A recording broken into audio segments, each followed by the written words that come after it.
instead. I don't know about blind pick Renekton again, folks. I don't like blind pick Renekton. It's okay if you can guarantee Bruiser versus Bruiser. You can't do that. Now, is Shanji going to play? I mean, he might just go for the Cassante because it's Shanji and he knows he can do that. But on the bot side of the map, I think FPX have some issues here too because they can't go towards the Varus if there's an eventual Senna lock-in. You can go towards Senna Nautilus here now as NIP if you want. Yes, that Jinx, we said that. It can be a bit of a crutch pick. We just play towards that first pick. It is just a strong pick in general, though. NIP, you don't have the Varus to put up with the Nautilus, but Zeri is completely fine to scale up alongside it. I jinxed it so hard, didn't I? Yeah. I jinxed it so incredibly hard talking about Varus versus Kalista. We now do have the Jinx versus Zeri scaling matchup. Renekton up in that top side. We'll see what NIP are going to go for with this third pick, whether they want to go for a good matchup into the Renekton before the bans come through, or maybe just something blind in the mid lane. There we go. It is going to be Shanji bringing out the Rek'Sai. Okay, so now you have a bit of a quandary here for FunPlus Phoenix, which is, hey, we want to kill the first target. The first target is going to regen for 1,000,000 HP every time they stick their head in the sand. Right. How do you kill that first target now? If Shanji gets a lead in laning phase and gets through to 2 items, and you don't have a big magic damage source in the mid lane, you're going to get a full armor building Rek'Sai in that top side, which you can't do that much about. Now, you're probably getting, I think, Azir's going to get banned away in the second round by NIP. I think they want to ban away some of the long-range DPS dealers from that backline. I think Shanji can take over the game looking at this draft state right now. You need a big anti-tank killer from Cap. See what they end up going for. I will say I like the Alistar lock-in for life. Like we saw, this is sort of the rumblings of a bit of a dive comp from NIP with the Nautilus, the Rek'Sai. You could follow up there with an aggressive mid and jungle, and Zeri's more than happy to function in that kind of composition. The Alistar very good at denying that potential style. It is just still going to be bans towards MilkyWay though, instead of focusing on that mid lane. And look at that respect, man. How often do you see Orianna in the game right now? What? It's still rookie though, you've still got to respect it. And I think the reason they're respecting that is they maybe think, because you were talking about dive comps, I agree, if you lock in Nocturne Orianna on 4-5 from NIP, that Jinx is dead. So yeah, I think banning away the Orianna is also banning away from that combo too. It fell off a little bit in mid and late split in the LPL. It was a very popular pick early on. And instead NIP, they say, look, Cat, you can go towards an Azir if you want. We didn't particularly care for it in game 1. And actually MilkyWay on carries is what we're more worried about. And honestly, that's very valid too. So you get let through the Azir, which is good for the composition, but when you turn the nameplates on, banning out MilkyWay as opposed to Care, I think there is some value in that one. Now we have to see, are we going full dive into a Renekton and an Alistar? That can be dangerous, but it does fit the rest of your composition.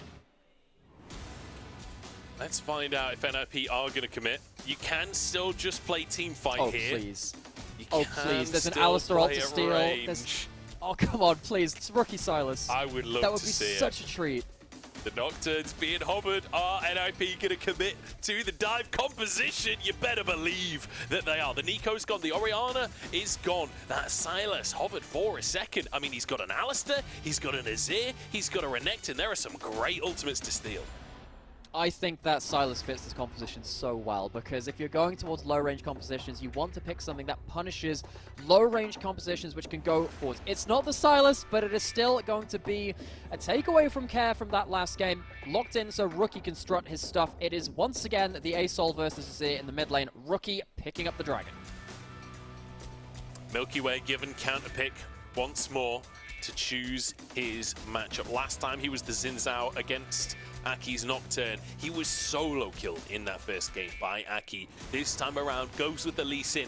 A stellar game 2 on that Lee Sin, getting the MVP after a dominant early game. He lopsided once again. So some reasonable early strength in that top side with MilkyWay on the Lee Sin and Xioalaohu on Renekton. This game is largely going to come down to the dive combo, as we highlighted very early into this draft. NIP, they do have big ultimates to throw into the play from mid and jungle, particularly the Nautilus being on the CC chain as well. However, on the other side, life on the Alistar can absolutely tear this combo apart. You can stop that dive combo being particularly effective. You have a Lee Sin kick. You have Renekton, who's going to be putting his ultimate on and just kind of getting all those empowered abilities too. I really feel like this dive composition from NIP needs to be expertly played. If you do not kill your primary target on the dive, there's a lot of extra champions which can take that blood back for that price paid. This is going to be another fun game. It's going to be another one down to the wire. These teamfight executions are really what I have my eyes on. I feel like we're set up for an insane late game once more, just like the previous game. I hope we still get that early action.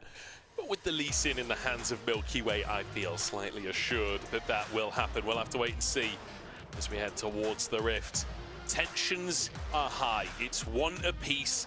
The winner moves forward to take on the best in the league in that of BLG. The loser goes home. 3 games remaining in this series.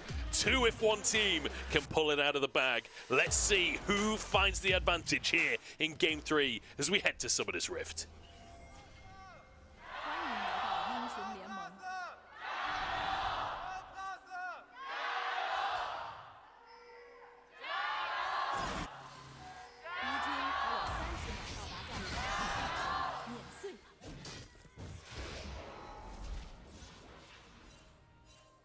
Cheeky little grass proc for Shanji to start off the game. He'll be happy with that one.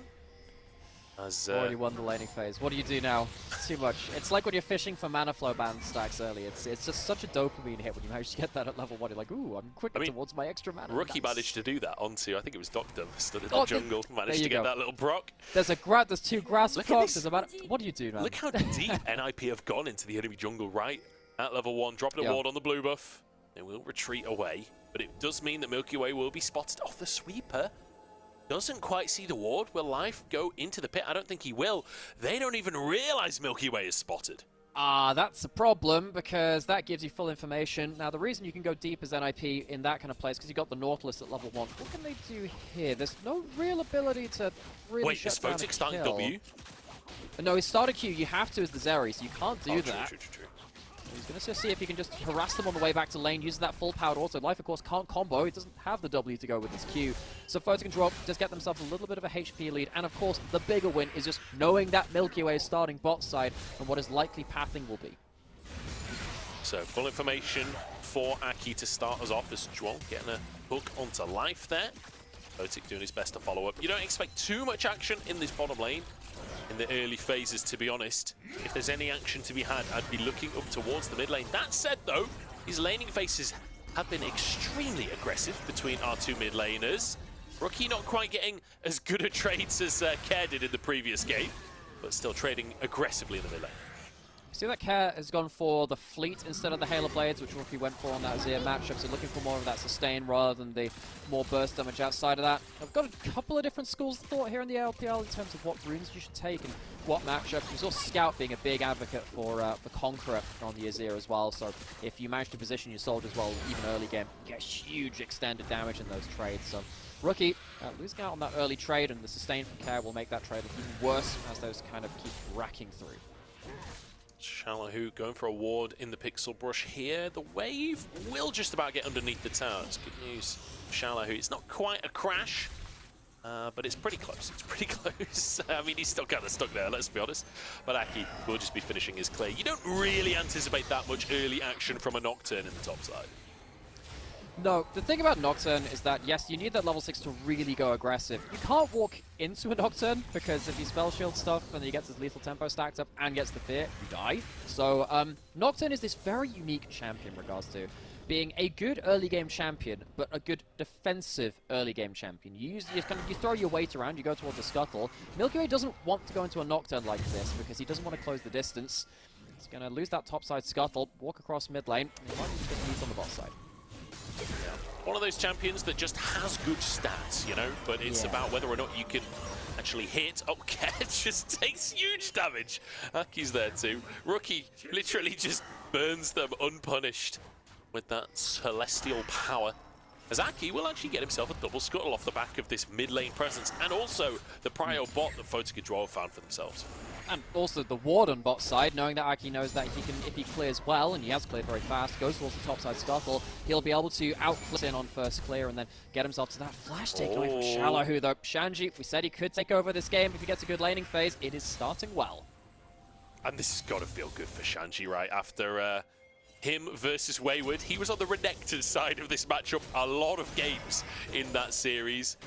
Must be nice for him to finally get a chance on the other side of the matchup on the stage. Shanji, a player that you know can pop off given the right opportunity. It does feel like maybe that opportunity is given to him today. Xioalaohu immediately goes back and says, right, no more of that healing. Execution is calling immediately off the first base and says, I cannot deal with this champion getting so much. I think the problem here is that I don't think you ever stop Rek'Sai from healing enough. It's nice, but the thing is, Renekton and Rek'Sai are both sustain-ish champions, but, I mean, Shanji is just going to get so much anyway. Just goes again. Yes, you've denied a bit. It just isn't enough, I don't feel. I do think there is value, though, in the... Hang on a second. Xioalaohu's going in for this one. Shanji still has the flash. Okay, he's got also a series of tunnels across the lane, so he'll just burrow out of there. But the amount of sustaining during the fights being limited does mean that you get a lot more value out of your Conqueror. You can brawl a little bit harder. I think one of the issues is... Oh, okay. Needs to be careful. The hook lands. It's the Ignite! It's a solo kill for Zhuo. The Ignite is burning. Ken survives. No, the minion. The melee minion. Okay, he's alive. He levels up. That was a little bit close. 4 HP, but it's 3 more than he needed. A shield from his own E, and then 1 from the safeguard. Just about keeps him alive. Close run stuff, Zhuo. I think Zhuo has had a great series so far, getting out onto the map early. We've seen it in all 3 games now. Managing to get in towards mid lane, put down vision. He was a player that we had a lot of questions about. I think it's only right to return to this conversation and say, actually, Zhuo has had good impact so far. Let's see if he can keep it up. Certainly has. There's Shanji going quite aggressive on the top side, and actually Xioalaohu going to use that Dominus onto Shanji. Big trade there. Aki's in the area, only level 5. But MilkyWay has found his way into the lane. This could be bad news for Shanji. You can stand still, so the tremor sense won't work. If MilkyWay stands exactly still, Shanji won't know. Even if he goes in that brush, he won't know unless he's underneath. Okay. Shanji baiting out the W. I think MilkyWay there's pinks. There are missing pinks. Okay, They saw it. They saw it.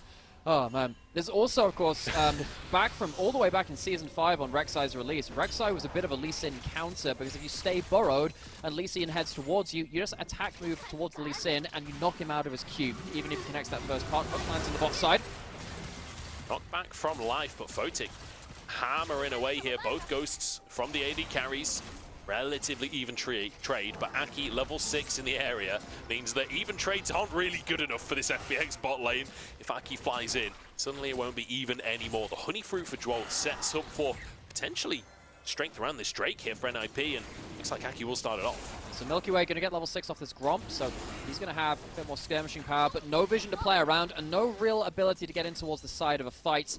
And as we said, Nocturne, not really a champion you want to dive into. He's just really strong at just using his stats and abilities to see off those fights. So between bot side getting a good trade there, Rookie managing to get himself presence in mid lane as well. That is going to be a free dragon, 3 grubs as well. So NIP, they get themselves all of the early game objectives in this game 3 themselves. And now we have to start thinking about, okay, yes, Aki, first ult available. It's a big thing. Get you onto the board early and get yourself active across the map. Rookie also going to start astrally flying across the map too. So watch out to see how he gets himself out of lane now as well.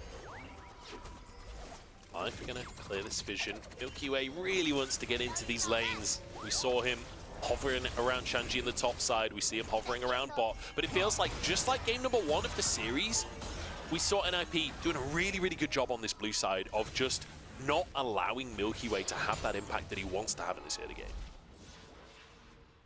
And that early game in both of these series has been kind of back and forth, actually. Credit to both of these teams. When both of them have found opportunities, they have not let up on them. The early games have actually been very, very good. MilkyWay, of course, in that last game was the difference maker, but in the first one, it was really on Rookie and Zhuo and Aki, all 3 of them working together to shut down MilkyWay. Now, MilkyWay just actually has a ward in his own jungle. Actually not sure who ended up putting that one down there, but it's all the way right behind his red buff. Again, NIP doing a good job of just making sure MilkyWay doesn't have these pockets of vision of Fog of War to hide in before he comes out, uses that level 6 Lee Sin. We're all waiting for that moment, aren't we? 0-0 on the scoreboard. This is the longest it's gone in this series without first blood. MilkyWay is in the top side of the map. Xioalaohu trying to look a bit juicy here, trying to bait Shanji in.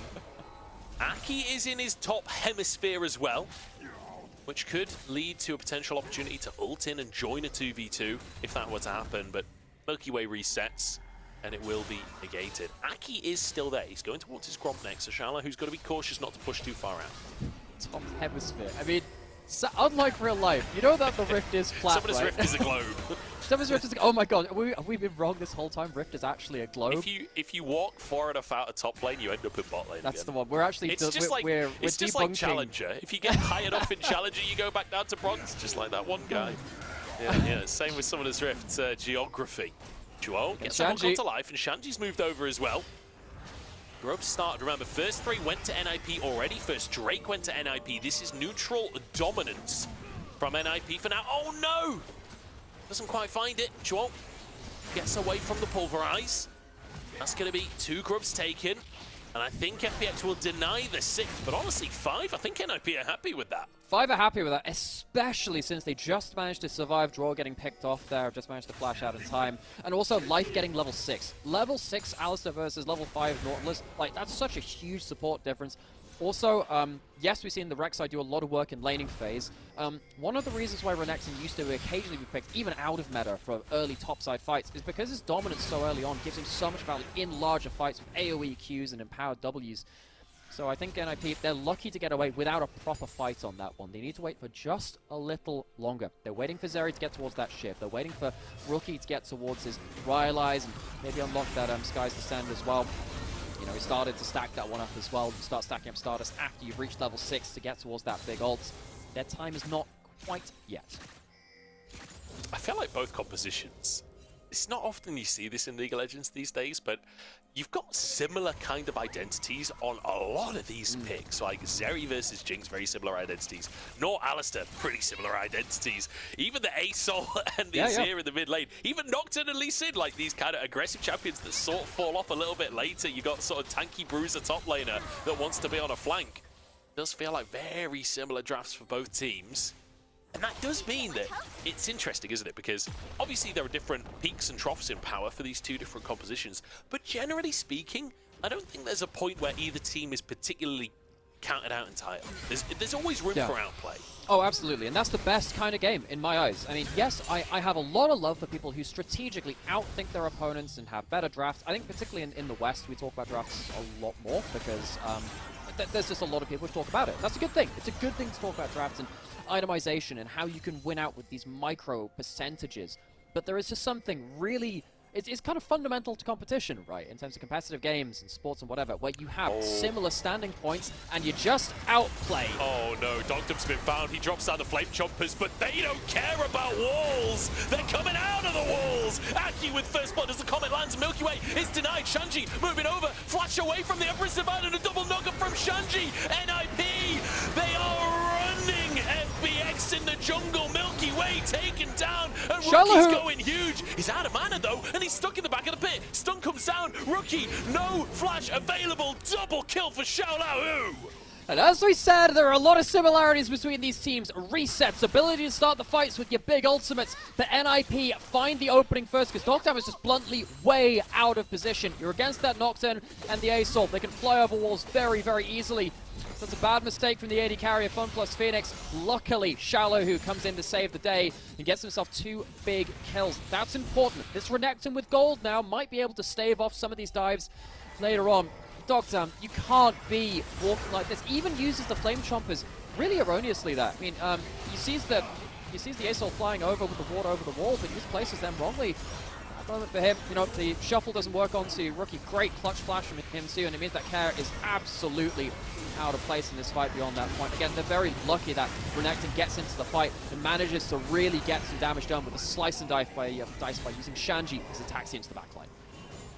I love at the end of the play, Zhuo and Shanji both full health. They're like, do we help him? He's kind of out of mana. I think we just sacrifice him at this point and walk away. 3-2. We had a quiet early game, and suddenly there are 5 kills on the board, all off of Deokdam mispositioning slightly, walking over a ward, and that is the power of this comp, right? The fact that you've got this Asol and Nocturne both flying anywhere onto a play.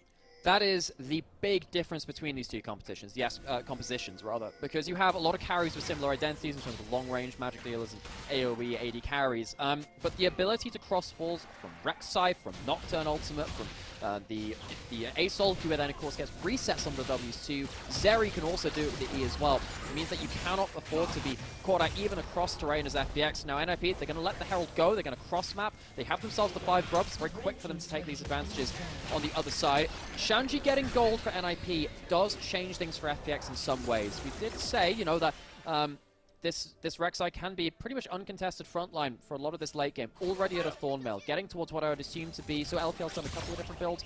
Thornmail into Titanic Hydra has been very popular. If he gets towards that Titanic Hydra, it can also be a mid-game damage threat as well.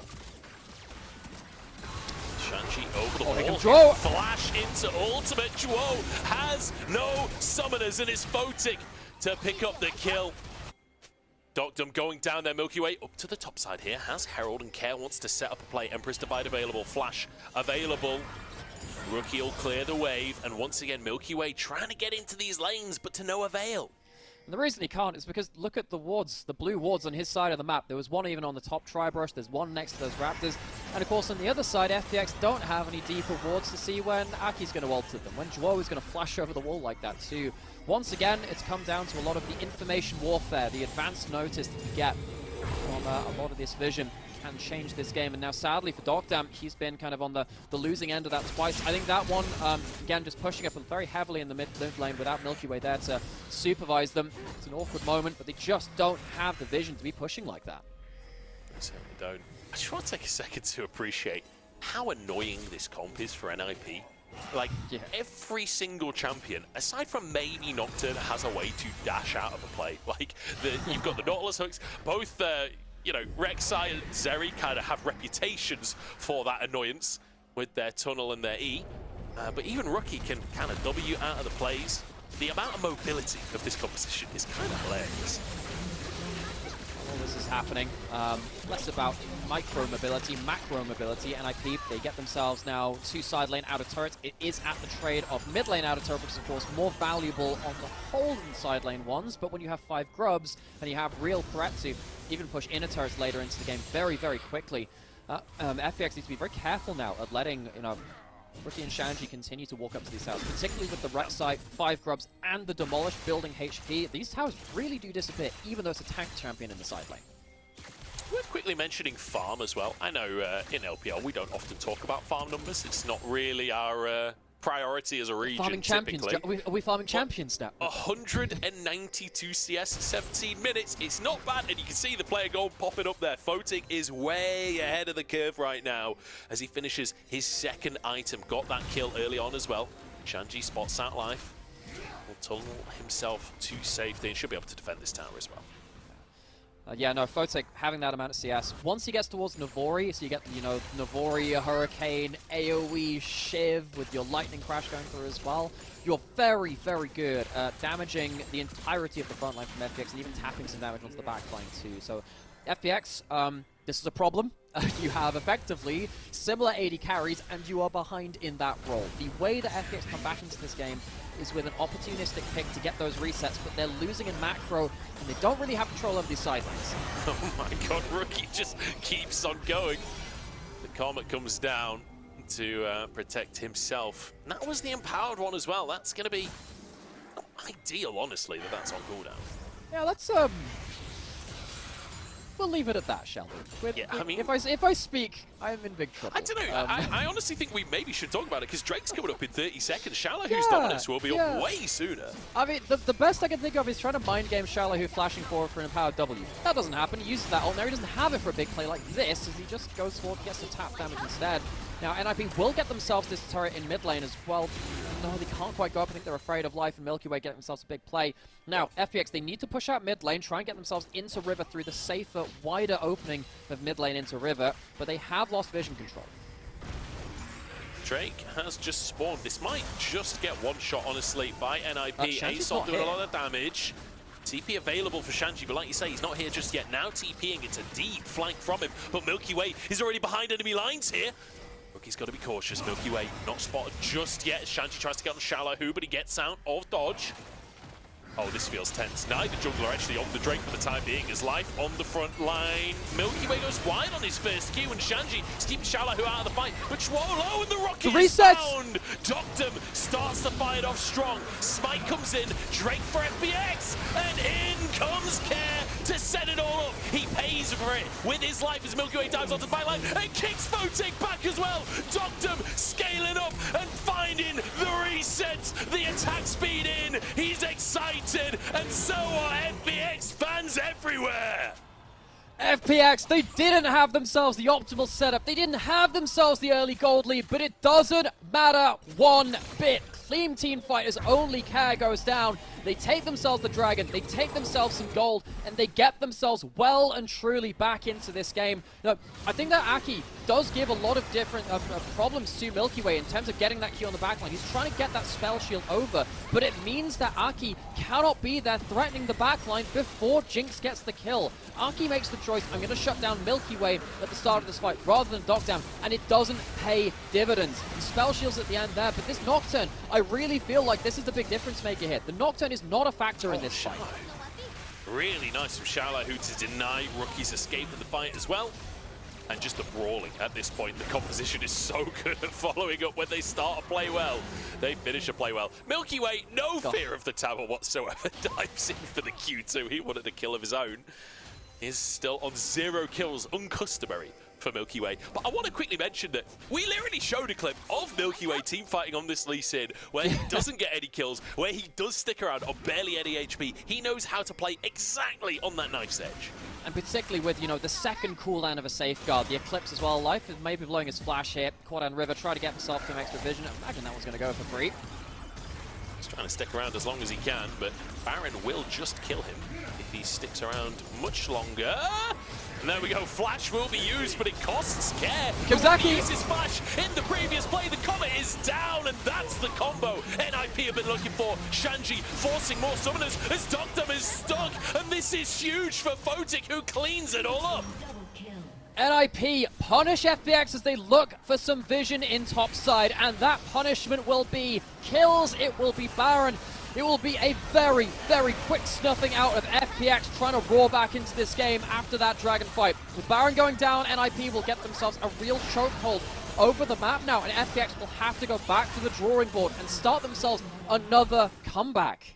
I mean, take another look at this, because I thought that FPX were in an unlosable position, but this was a Jurassic throw from Life. He finds a way. And Care, unfortunately, trying to defend his support here. Jokes aside, that hook hitting from Zhuo is perfect, and then the follow-up is beautiful. Let's be honest here, Life should just flash out the back of the pit. He should not bait his team into this fight.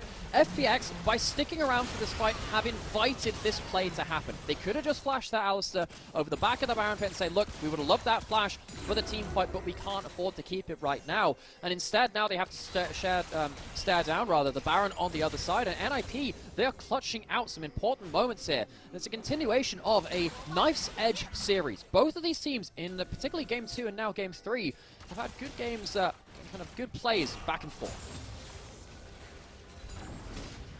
Photic now, 2.5 items, getting very close to that third. He's feeling so incredibly strong on this Seri. And not to mention Rookie as well, getting close to a third item. That ASOL is something to be feared later on into the game, especially when he's this far ahead in gold. Even though CS-wise it doesn't feel like he's that far ahead, we can see in the items that he is. Baron now being used to try and break open some of these tier 2s. It's still very early on in the game, so you don't necessarily expect inhibitors to be taken unless some kind of fight is found for NIP. You can see that Jinx actually getting, you know, of course, max rank of that switcheroo. Got, of course, fish bones giving you a hell of a lot of extra attack range. Punish quite nicely at that point. Of course, you do have a big Rek'Sai to get through on the front line from NIP, which means that Deokdam probably needs to go. I mean, if you get towards Lord Dominic's regards to the third item, that's great for you. You also need yourself an Infinity Edge at some point too. So if you manage to survive through the 3-4 items, yes, FPX can very much punish the first target in a fight. Even then, the problem is once you get to those 3-4 items, you can have, you know, 4-5 items likely onto the Aurelion Soul and onto the Zeri, and that's the problem of having like-for-like carries. So, we retreat for a second here. A TP coming on through from Shanji to get back onto the map. Drake has just spawned, or is spawning, sorry, in 2 seconds. As Life tries to fight for control. FPX get mid-prio despite the Baron buff on the side of NIP through tempo. Right, okay, this is a good time to fight. They have very similar items.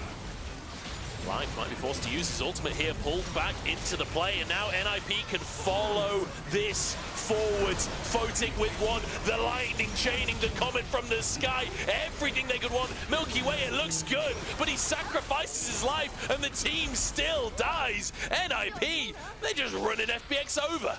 FPX, they try and thread the needle. It's what, 2 items to 2.5. It's about as good as it gets from that kind of gold lead.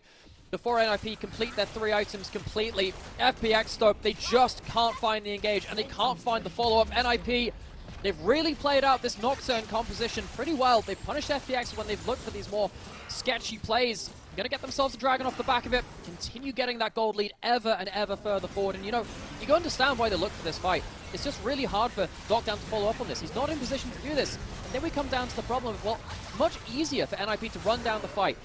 Lightning Crash, resets on the Astral Flight from the Aurelian Soul, the Nocturne flying forwards, having the Stride Breaker to close them down. And yeah, MilkyWay gets a multi-man kick to try and disrupt the team fight, but it's just not enough. And now you have no Flash and Elise in for the next play either. Shanji with the point-and-click ultimate at the end, he's like, dodge this. Flying around the fight, kicking all my friends in the face. Well, I have an Arbiter. What are you going to do about it? It's kind of like playing against Veigar, right? You just, there's only so much outplay available to you. 12 to 6 now. I know what I'm going to be doing in the break between the next game as well, is I'm just going to be getting that one like still of Trinity in the first Matrix movie. Yeah. Just like it's going to be just Shanji's face or just the Rek'Sai on top of it instead. Just dodge this. Fantastic. I do love a Matrix reference. And, you know, it does feel like right now, FPX, they're mouse. They've just opened the box with the Tommy guns. They've turned around. The window's become a wall. And suddenly Agent Smith, a.k.a. Rookie, is in the doorway.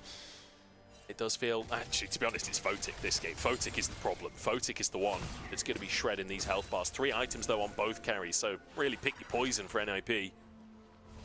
And let's talk about the fact that as well that 2 games now in this series, NIP get themselves this Nocturne. 2 games looking like wins right now. I don't want to jinx it too hard, but they are 8,000 gold up. It feels like this is very much a style that NIP are flourishing with. And it's also just punishing the Jinx pick really heavily. You have, of course, when you have the Skies Descend as well, with Nocturne having a lot of golds and there not being a Braum or a Time Kench to directly protect or heal and shield in terms of enchanting the Jinx as well, the Skies Descend will add enough damage that they cannot fight particularly well after that point. Now, you do have a 3-item Jinx here. That is still important. The Lord Dominus Regard means that you do over-chase now. And NIP have been known to do that. Aki has been known to do that. Hasn't done it as much this series, so no credit to him. But still, job's not done just yet. NIP cannot afford to over-chase, particularly into this Jinx, if they find themselves in a pocket behind their front line dealing damage. I feel like Xioalaohu is a braver man than I, stepping up to clear that control ward. There's 4 players of NIP nearby, but I think both teams acknowledging that NIP don't really want to use all their cooldowns onto that Renekton, especially with Baron up on the top side of the map. Don't want to overcommit. On the bottom side, Zhuo, you got to be real cautious there. Because MilkyWay, he knows jiu-jitsu. He knows Kung Fu. At least get the quote right. Is it? Like that? Yes, oh, he knows. I know Kung Fu. You know, I you know what? He knows jiu-jitsu too. Okay. So okay, he knows both of them. Okay, fine. It's from the DVD extras. Okay, it's deleted scenes. Well, I'm going to take your word for it, and we'll see exactly. Look, they're ninjas. They know everything in terms of martial arts. They have themselves a grand amount of training in that one. They're trying to put themselves a knife in the dark into FunPlus Phoenix. This is, again, returning back to the stakes and the expectations of this game. As the Baron is started up, NIP, they're in a great position against a team that they were not favored against. Now they're really putting them over the coals. The ninjas already in their pajamas, and they're telling FPX that it's bedtime. They're trying to chase in, but Rookie flies over the wall. The depth charge, setting it up, but not really the follow-up that they wanted. That's Paranoia used as well. And NIP can kind of rinse and repeat, yes. That's the Nocturne ult on cooldown, that's Zhuo's ult on cooldown, but look how fast they kill the Baron. Oh, no, of course, Rookie doesn't even need to be in the pit. You can stay around here and put a singularity onto someone if they want to come in and contest, but they just don't have the vision. FPX, they are just not anywhere on the map right now. They're trying to conserve their strength, trying to get themselves as much farm as possible before what feels like, let's be honest, one last fight left in it for them. Be nice for them to have their summoners up, but with Deokdam not having either of his, it's very hard to wait for that fight now. FPX, I don't think they're going to have themselves the items and the summoners to really overcome this. It's going to be a hard, uphill battle to get themselves a reset against a team with just so much more tank and damage than them. It does feel tense, doesn't it? Even though this is like, by all accounts, I would say that this game is done. But I've seen FPX do it. I've seen multiple times this year FPX claw back games that, by all accounts, are lost. If there's any team that can do it, it's FPX. And if there's any team that can throw a late game lead as well, it's NIP, honestly. Shanji, he did see a Tremor Sense. Yeah, he did. He's also really tanky. Here. Look, honestly, he could walk up anyway. He's a level 17, 3.5 item Rek'Sai. I mean, yes, I respect the fact that most top players would go there and go, yes, I'm on weak side. I will play respectfully of these players. You don't have to on Rek'Sai. It's the real strength of this pick. You don't have the easy, quick kill onto him before he gets the tunnel out as well. Now we see NIP pushing on multiple lanes. Nocturne in the mid lane, ready to respond to either side of the map with the max rank, max range Nocturne. FPX desperate not to give them the opportunity. They're doing everything they can to deny those chances. The thing is, it's like the longer this goes on with the Baron, you're slowly but surely bleeding out of the game. It's not enough to just not allow an opportunity to NIP. You've got to somehow find an opportunity for yourself as well. Yeah. It's down to MilkyWay. It's also down to Life. This Alistar can be that setup tool. If Life, you know, speaking Jurassically once again, can find a way. We're just going full 90s movies today. That's the theme for the rest of the cast. It was a better time. It was a better time. I mean, we've already got ourselves MilkyWay versus the Aurelion Sol. You could call that a Star Wars of kind. And see if who gets to shoot first in this particular Cantina brawl. We'll see if anyone goes for that elixir, turns into a giant marshmallow man. Okay, I'm reaching now. Xioalaohu's reaching for a fight as well, dives in and forced back out. Oh, Shanji! NIP on the counter punch. It's a huge knockup, and it's a wipe. Photic with 2, and Rookie gets 1 as well. Deokdam and MilkyWay sent packing, and Rookie, he's not even going to let them pack. He's in his pajamas still. And he's happy about it. It's bedtime for FPX as NIP go 2-1 up in this series. Oh my word, they have just been blasted into a galaxy far, far away. FunPlus Phoenix, they came in as the overdogs. They came in as favorites, and now they are against match point against the ninjas from the shadows. Fantastic game number 3 here is NIP. Once again, getting these Nocturne compositions and once again finding wins. They did it versus WE. Now 2 games in this series through Aki's Nocturne jungle, through this Aurelion Sol, being able to dive into the enemy composition. It was a close mid-game. It was tense, but the second that NIP started to get control of things, it felt like it was slowly slipping away from FPX. And there are some very important learnings from this game as well, because we've now seen that you have the Ahri and the Talia, which are pretty much must-bans versus Rookie, but the A-Sol is also a factor. Was he the main character in this game? No, but it's another pick which you can control laning phase, wave clear, and get out onto the map. FPX must adapt, innovate, and overcome. And I feel like NIP playing multiple styles now as well. The first Nocturne comp was much more aggressive. This one, much more about scaling. I feel like there are more strings to the bow than there were in the previous series. We're going to jump into a break and then head towards game number 4. If you're an FPX fan at home, you've got to be praying in this break